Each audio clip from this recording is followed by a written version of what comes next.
Bien, buenas tardes, estimados alumnos. Nuevamente nos encontramos ya después de una semana en la que, bueno, las noticias han ido siempre revolucionando nuestro día a día. Estamos viviendo la cuarentena, en algunos casos la cuarentena obligatoria, y por lo tanto el sistema de clases va a continuar por mucho tiempo más.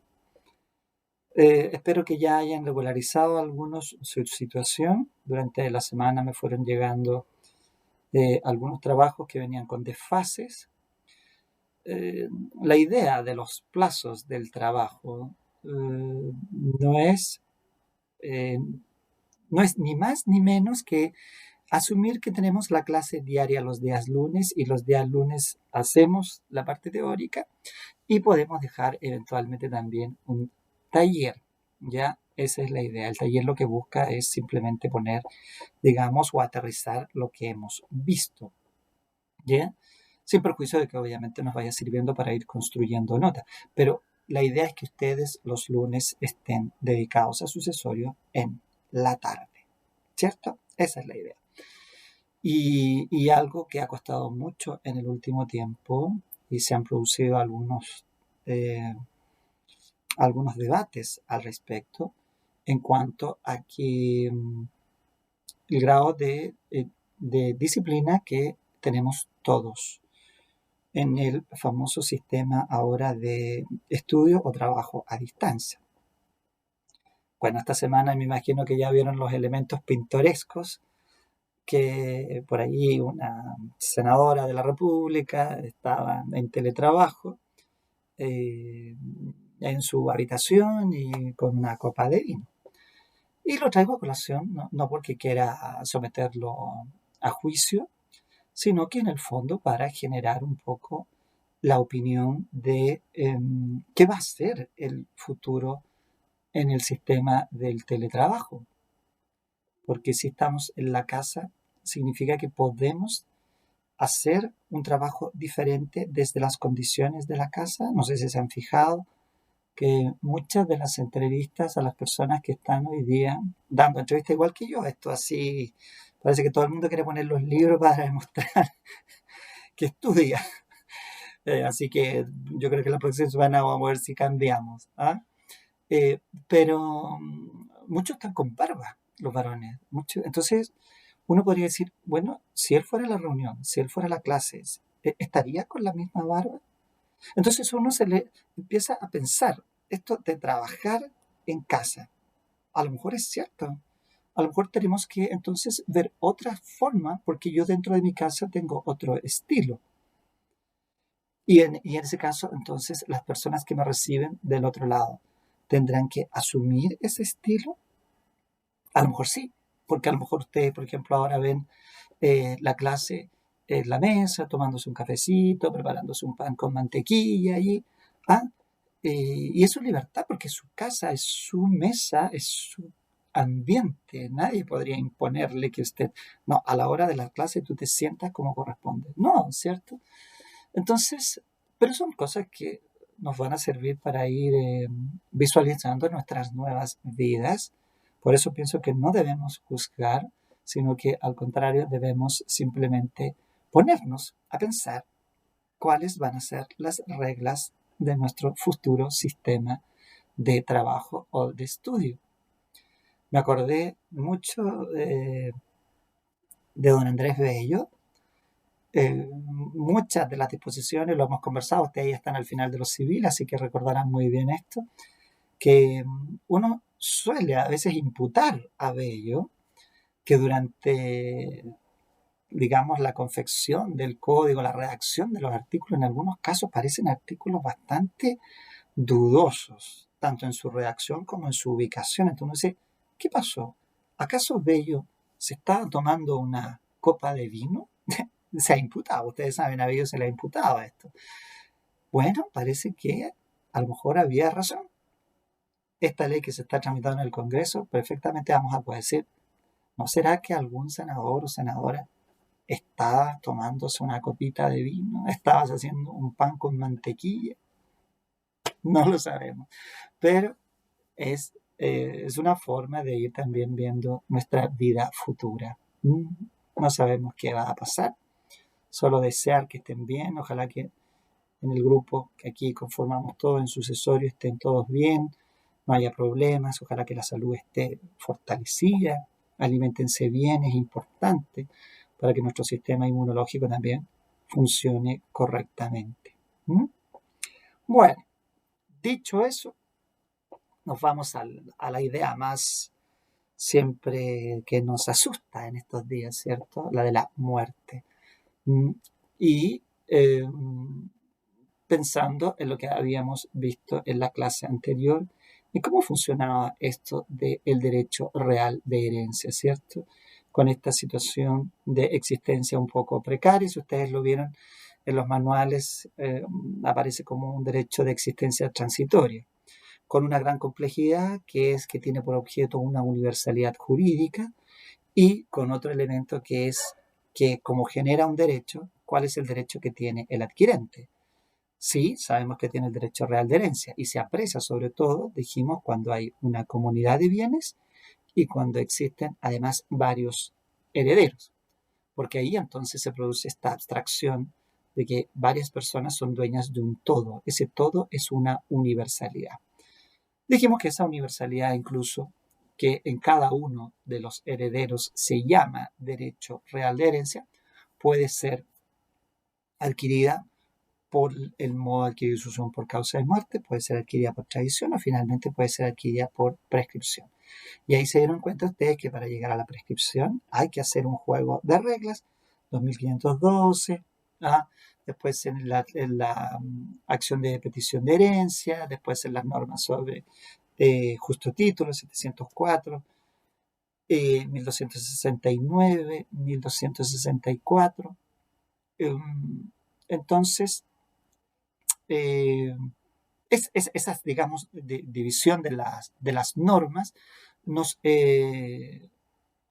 da a entender que la adquisición por prescripción del derecho real de herencia es posible que en la mente del legislador tampoco haya estado tan claro y por eso se produce esta llegada a una prescripción ordinaria aplicando el 704 inciso final. Así que bueno, dicho eso, espero que lo hayan revisado para que les ayude a la comprensión el día que tengan el conflicto. Porque si hay un conflicto en materia de usuario, no son muchos, en términos de norma positiva, son estos, los relativos a la acción de petición de herencia. Bien, avancemos entonces hoy día a estudiar un poquito esto del conjunto de bienes que constituyen la herencia. Esto en términos concretos estamos hablando de bienes. Pero como hay un elemento que es la extinción de la personalidad, se produce este fenómeno que nosotros llamamos transmisión, ¿cierto?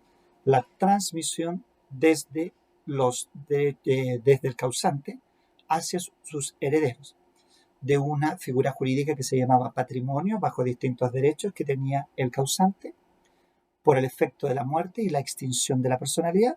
Eso se transmite al heredero. Pero al transmitirse al heredero no desciende bajo la fórmula del patrimonio, a pesar de que la teoría del atributo de la personalidad dice que efectivamente hay un patrimonio que desciende, pero no se condice esto, sino que lo que en el fondo desciende es bienes físicos bajo un título diferente.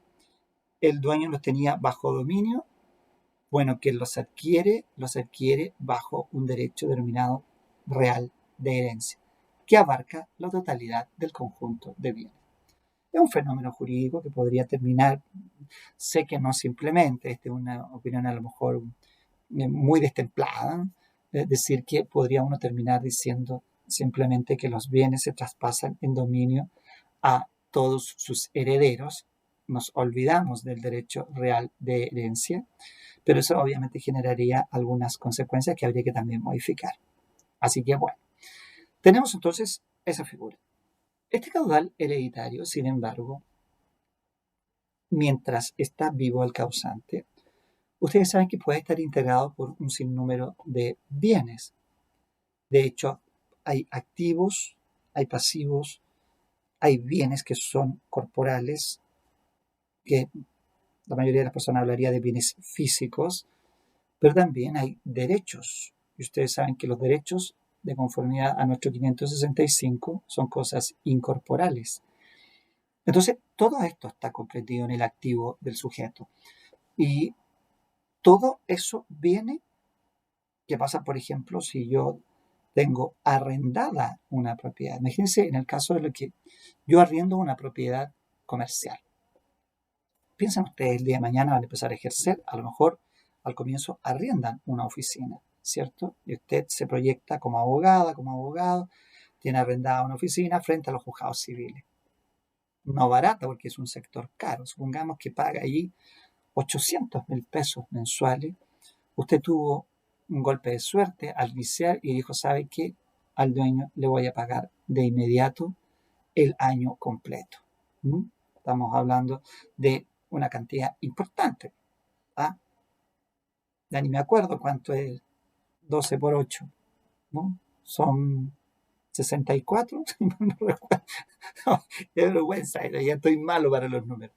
Pero usted ha pagado, técnicamente, en 10 meses pagó 8 millones de pesos, ¿no? Más. Entonces estamos hablando de casi 1 millón de pesos, 960.000, 9.600.000 pesos. Entonces estamos hablando de una cantidad importante. Bueno, el contrato se inicia el 1 de enero y resulta que el día 1 de marzo, cuando ya incluso se inicia la actividad judicial, el arrendador, el dueño de la oficina, se muere. Usted tiene avanzado ya todo el año. Los herederos empiezan a disputarse rápidamente los bienes, que a mí me gustaba la oficina, que yo la quiero para mí, y alguien le va a decir, oye, ojo, la oficina está arrendada a unos abogados. No sé, pero yo quiero poner mi consulta, quiero poner mi negocio, así que yo creo que me quiero quedar con la oficina. Además, mi papá siempre me dijo que la oficina era para mí.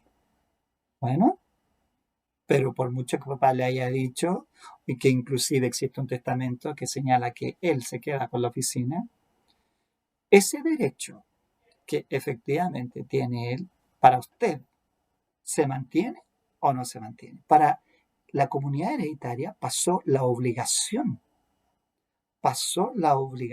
de respetar ese arriendo. Entonces, claramente estamos hablando cuando hay transmisión de esta universalidad jurídica que comprende activos y pasivos, que es complejo determinar si debe o no la comunidad hereditaria respetar algunos derechos, despejar algo que no es de la comunidad hereditaria y derechamente algunos que sí son parte del caudal hereditario. Eso en la nomenclatura de la sucesión hereditaria se suele llamar teoría de los acervos, porque los juristas de alguna manera les gusta teorizarlo todo. Y entonces hacen una distinción entre los patrimonios. En el instante en que se produce la muerte, de inmediato queda delimitado todo el patrimonio que tenía el causante. Patrimonio del que puede ser titular, por ejemplo, porque es dueño, puede tener algún derecho sobre esos bienes, como por ejemplo porque tenía usufructos, gozaba de servidumbres, también puede tener obligaciones, ¿cierto? Bien, entonces, como incluso puede haber estado casado y a lo mejor casado en sociedad conyugal, lo que significa que ya la sociedad conyugal también tiene injerencia en el patrimonio que tiene este individuo que en este minuto está desapareciendo, cuya personalidad se está extinguiendo. Entonces, ¿cómo lo hacemos? Distinguiendo. 5 patrimonios suelen mencionarse en esta teoría de los acervos, o grupos o conjuntos de bienes, porque eso es el acervo, es un conjunto de bienes, así de sencillo. Primero está el acervo bruto. En el acervo bruto está todo lo que el causante tiene en el instante en que se produce la extinción de la personalidad, es decir, en el momento en que muere.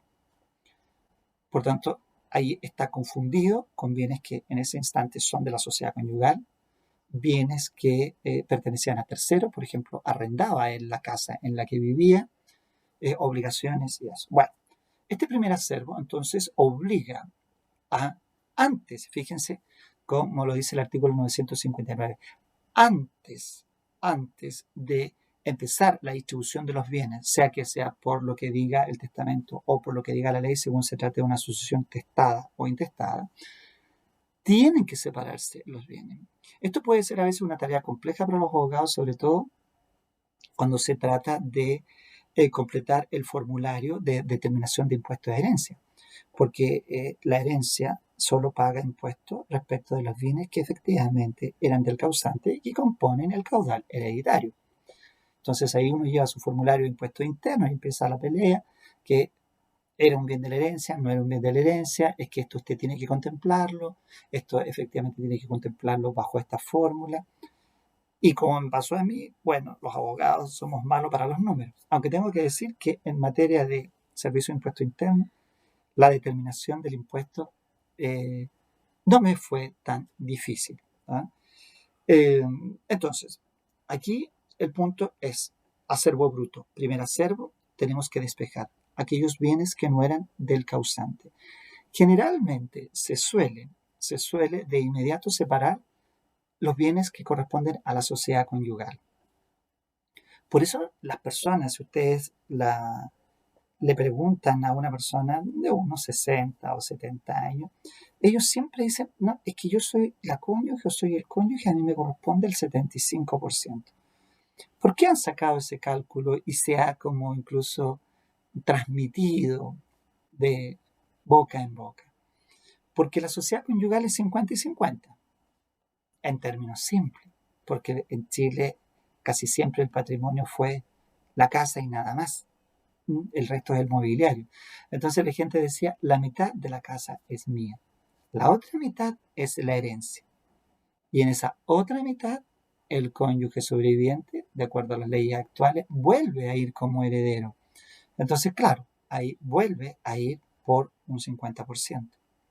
Entonces, 50 más un 25 del otro 50 hace eventualmente un 75. Puede que se produzcan diferencias, después lo vamos a ver, pero es para demostrar que efectivamente el cónyuge en la parte de la sociedad conyugal no concurre como heredero, sino que ahí ese es como copropietario.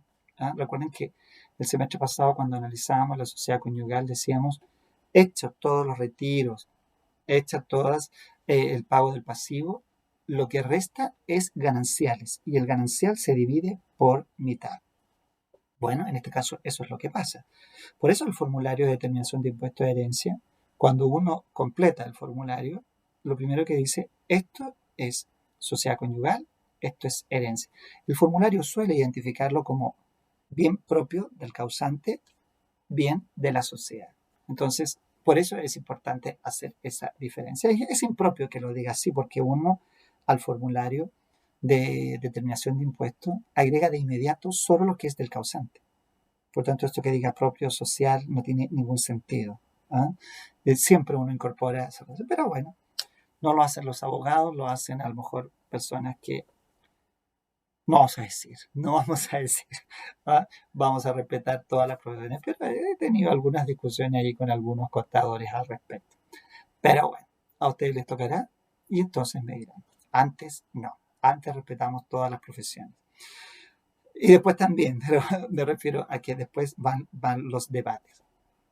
Ahora, en esta primera parte entonces despejamos. Lo que era sociedad conyugal se separa, por tanto, pongámonos el caso. La casa era de la sociedad conyugal. La casa vale 20 millones. Vamos con los números cerrados. 20 millones. Bueno, ¿cuánto de alguna manera va a la herencia? Solo 10, porque el otro 10 es sociedad conyugal, para el otro lado. Bien. Luego, podría ser que el causante, por ejemplo, he dicho, tuviera que arrendar la propiedad. ¿Qué se hace en ese caso? Eso no se puede contabilizar como parte de la herencia porque obviamente no le pertenece no le pertenecía al causante, menos le va a pertenecer a los herederos. ¿Qué podría ser un derecho? A lo mejor que el causante sí había dejado, lo que dijimos recién, había dejado pagado el arriendo y por lo tanto sus herederos podrán ocupar la propiedad hasta el final del contrato de arriendo, porque es un derecho que lo heredan, les pertenece. Ahora, cuidado, ustedes que ya son expertos en civil, porque han terminado toda la línea de los civiles, deben tener en cuenta que hay ciertos derechos que se extinguen con la muerte. ¿Ah? Claramente, por ejemplo, los usufructos no pueden ir más allá del plazo. Y como último plazo, la muerte. De manera que si la propiedad que habitaba el causante, supongamos que era la casa en la que vivía y se la habían dejado en usufructo, complicado, muerto él, en ese instante ese derecho se extingue y ahí sí que los herederos no tienen derecho a decir, oye, pero que estaba concedido por un usufructo a 10 años, mi padre se murió a los 5. En este caso, la muerte provoca la extinción del derecho. ¿Ah? Bueno, ahí ustedes recordarán algunas sutilezas que pueden haber en estos puntos, pero en este caso estamos claros que si hablamos de usufructo es un derecho que se extingue. También hay algunas circunstancias, como lo que ocurre también con la situación del comodatario. ¿Ya? Bueno, hechas esas salvedades, en este caso estos bienes tendrían entonces que devolverse a quienes son sus titulares originales. Separada la sociedad conyugal, devueltos los bienes a quienes correspondían, nos queda entonces un acervo ilíquido, todo junto a la expresión, ¿cierto? Ya no estamos en el bruto, estamos en el acervo ilíquido. Sin embargo, allí uno se hace de inmediato la pregunta. En este acervo, en el acervo ilíquido, nos encontramos de inmediato con la posibilidad entonces de empezar la división del caudal hereditario. No, no nos encontramos en posibilidad de dividir. ¿Por qué? Porque aquí surgen los intereses que son de orden público. ¿Ah? Es interesante ver que en materia sucesoria el orden público también tiene su injerencia. Y ahí nos vamos a ir al análisis de los numerales del artículo 959, que en definitiva nos dice que previo a hacer las deducciones y las eh, reparticiones, que sean por testamento o por ley, tenemos que restar de la herencia algunas cosas. Vamos a enumerarlos mientras tanto. Todos los gastos de la apertura de la sucesión. Todo lo que se refiere a impuestos que graven toda la masa hereditaria. El pasivo hereditario. Una norma que no está en el 959 y que se refiere a los gastos de enfermedad y de sepultación, que ahí después van a ver ustedes que los gastos de última enfermedad, es decir, mientras la persona estuvo viva, hay gastos que pertenecen a la sociedad conyugal, en tanto que los gastos de sepultación ya pertenecen a la sucesión hereditaria. Y también estábamos olvidando una de las bajas también son los alimentos que se deben por ley. ¿Ven? Entonces tenemos 4 que están en el 959 más los gastos de sepultación o de entierro, que en el fondo pertenecen ya a los gastos funerales, que se tiene que hacer cargo ya la sucesión. Y esos gastos efectivamente se pagan. Primero, el hecho de que el legislador enumere estos gastos en el 959 lo que está diciendo es que esto tiene una componente de orden público. Ustedes no pueden prescindir, no pueden acordar otras cosas.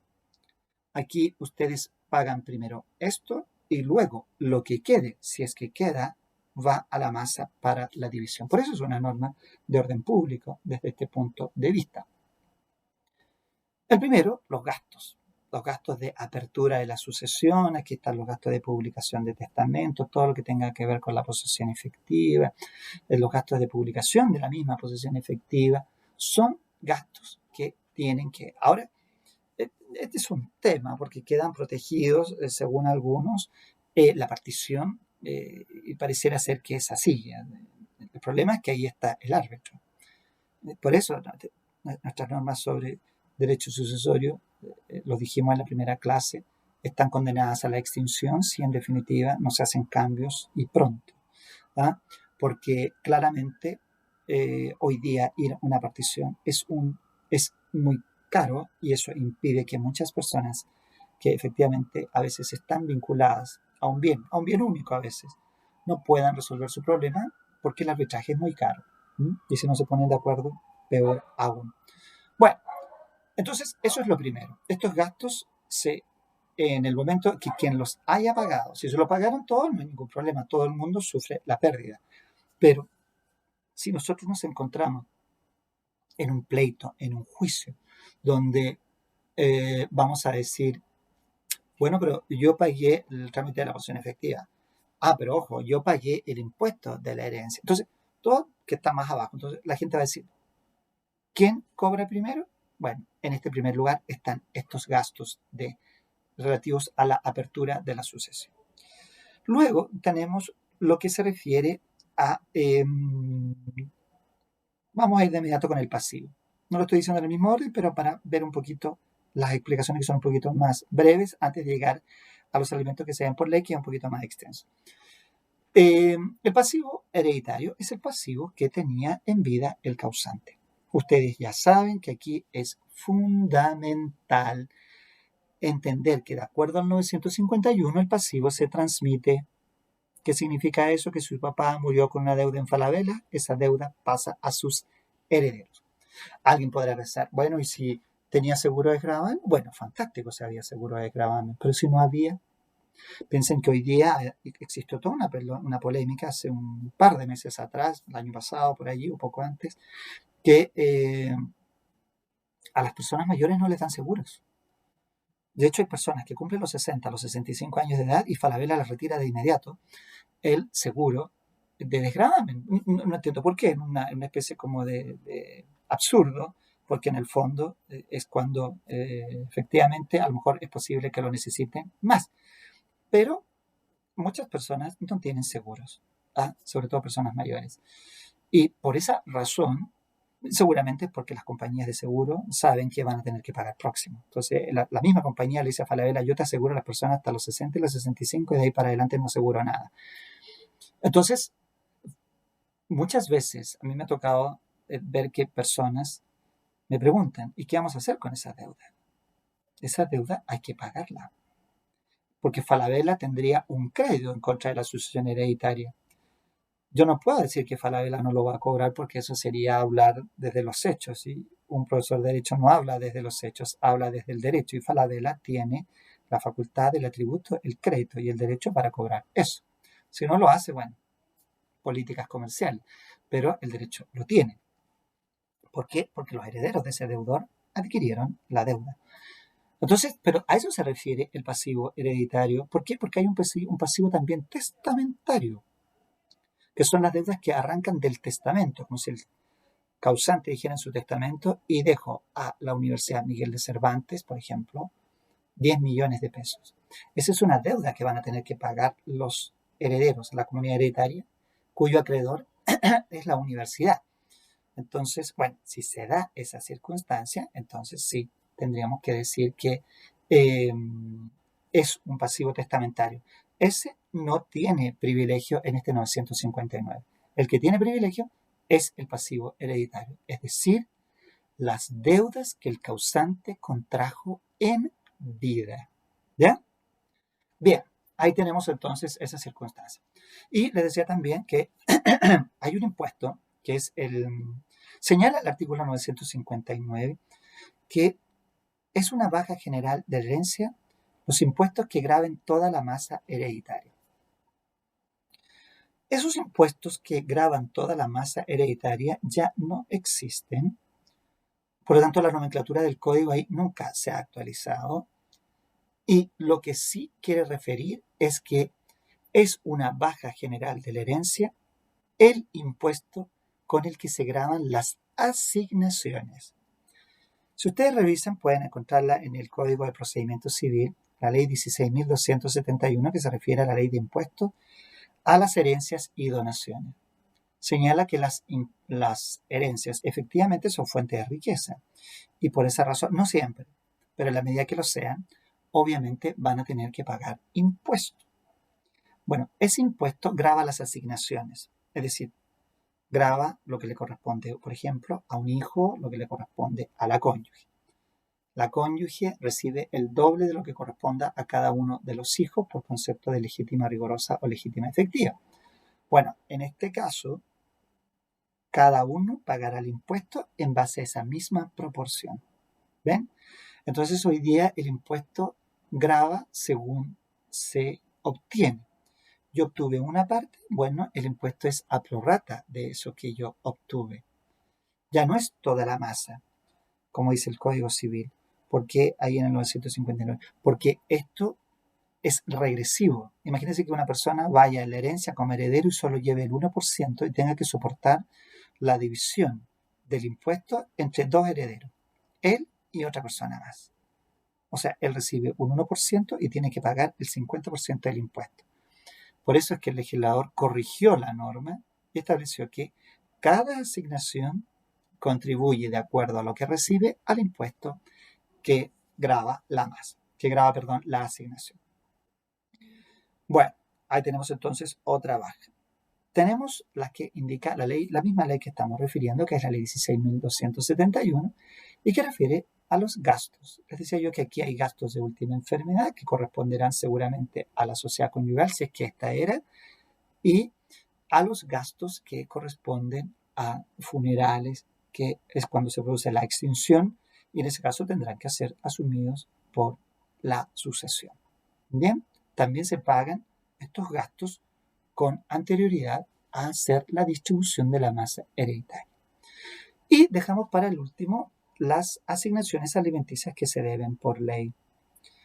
Este es un tema porque el derecho a alimentos del artículo 321 señala que se deben alimentos y señala varios, ¿cierto? Al cónyuge, a los ascendientes, a los descendientes, a los hermanos, al que ha hecho una donación cuantiosa. Entonces, es posible que la persona que estaba pagando una asignación alimenticia, entonces, deje esa deuda hasta que el alimentario cese en su derecho a obtener alimentos. Bueno, si esa fuese la circunstancia, eso debe constituir una baja de la herencia. Esto presenta algunas particularidades porque hay una norma, la vamos a ver después cuando veamos las asignaciones forzosas. Las asignaciones forzosas son tres: las asignaciones alimenticias, la legítima rigorosa y la legítima rigorosa y la cuarta de mejoras. Entonces allá también se habla de los alimentos y allá en el 1168 se va a decir que el causante puede dejar a uno de los herederos como obligado al pago de esa asignación alimenticia. Y este 959 señala que es una baja general los alimentos que se deben por ley, lo que pareciera generar una contradicción, porque o nos afecta a todos, como dice el 959, o afecta solo al que diga el causante en su testamento, según nos dice el 1168. Entonces, ahí hay una contradicción. Algunos la han resuelto señalando que no hay contradicción, una interpretación armónica de las normas, sino que señalando que el causante puede decir efectivamente ya que la pague uno de los herederos. Pero como es una baja general de la herencia, ese asignado con el pago tendrá derecho de repetir, es decir, de recobrar lo excesivamente pagado en los demás. ¿Por qué? Porque de acuerdo al 959, las asignaciones de alimenticias que se den por ley afectan a todos. ¿Ven? Bueno, eso como primer elemento. Ahora, ¿cuándo entendemos que son alimentos que se deben por ley? Si efectivamente el causante los pagaba voluntariamente a una persona que era asignataria de alimentos, ningún problema. Es una baja. Segunda posibilidad, el causante los pagaba porque en juicio de alimentos se determinó por sentencia que debía pagarlos. Ningún problema. Es una baja general de la herencia. Tercera posibilidad, el causante había sido demandado, pero la sentencia no había salido todavía al momento del fallecimiento. En este caso también se entiende que son alimentos que se deben por ley. ¿Ah? Aunque la sentencia, porque de hecho la sentencia va a declarar un derecho que generalmente existe desde el momento en que se presenta la demanda, en casos como este. Cuarto caso. El causante sí podía tener eventualmente a un asignatario de alimentos, pero nunca fue demandado, no se pagaban voluntariamente y la persona que tenía derecho a esos alimentos nunca lo demandó. Entonces, en este caso, ¿podremos decir que es una baja general de la herencia? Se acostumbra a decir que en este caso no, o sea, no es que se acostumbre, estoy hablando mal. Los autores entienden que en este caso no puede haber una situación de incertidumbre jurídica. Por lo tanto, este caso, si no demandó en vida, ya no lo hizo. Esa persona tendría que demandar a otros causantes a otros obligados al pago de pensión. Por eso el 321 da varias, puede haber muerto el padre, así que podría a lo mejor demandar a los abuelos en este caso y tendría un título, pero ya no podría ser una baja general de la herencia. Eso es lo que debemos extraer como conclusión de esta interpretación que hacen los autores. Bien, con eso entonces tenemos el primero de los acervos. Miento, el segundo, tenemos el acervo líquido. Rectifico. Tenemos el acervo bruto, despejamos, tenemos el acervo ilíquido. El acervo ilíquido, después que practicamos todas estas deducciones del 959, nos queda en el acervo líquido. Solo entonces el código permite hacer las divisiones.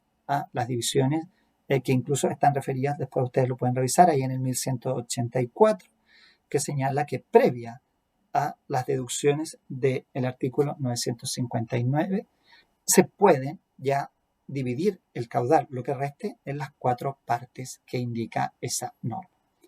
Bien, entonces hasta ahí tenemos el primer acervo. Vamos a dejarlo hasta allí en este primer video y luego en la segunda clase entonces vamos a ver lo que son los acervos imaginarios, que son un poquitito más complicados. Nos quedamos en este primer video con el acervo bruto, con el acervo ilíquido y finalmente con el acervo líquido. ¿Por qué hasta aquí? Porque hasta aquí lo que se hacen son deducciones, es decir, retiro de patrimonio. Pero los otros dos acervos que vienen, que es el primer acervo imaginario y el segundo acervo imaginario, que están los artículos 1185 a 1187, lo que se tienen que hacer son agregaciones al caudal hereditario. La mayoría de las veces son agregaciones que son impracticables, no porque no se puedan hacer, porque la norma es bastante clara, un poco difícil de entender, pero en el fondo se entiende, pero contrasta mucho con la realidad, porque habla de donaciones, y la pregunta es si en este país se hacen donaciones por causa de muerte, o donaciones entre vivos, como se llaman, o donaciones por causa de muerte, si son aquellas que efectivamente se perfeccionan con la muerte del causante. Entonces, ahí un poco recuerdo la primera clase. Las donaciones en nuestro país, que están tratadas en el código, sin embargo, la aplicación debe ser muy, muy escasa. Hay algunos casos allí que han ido emblemáticos, Cencosud, que hicieron alguna donación, algunas personas relacionadas con Polman, pero ese es el nivel en el que se podrían mover. Pero, bueno, no vamos a hacer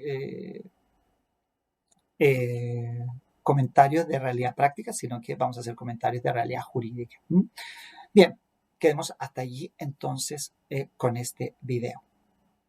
Nos vemos en nuestra siguiente clase. Cuidarse mucho y estén atentos al taller que obviamente dejamos para después.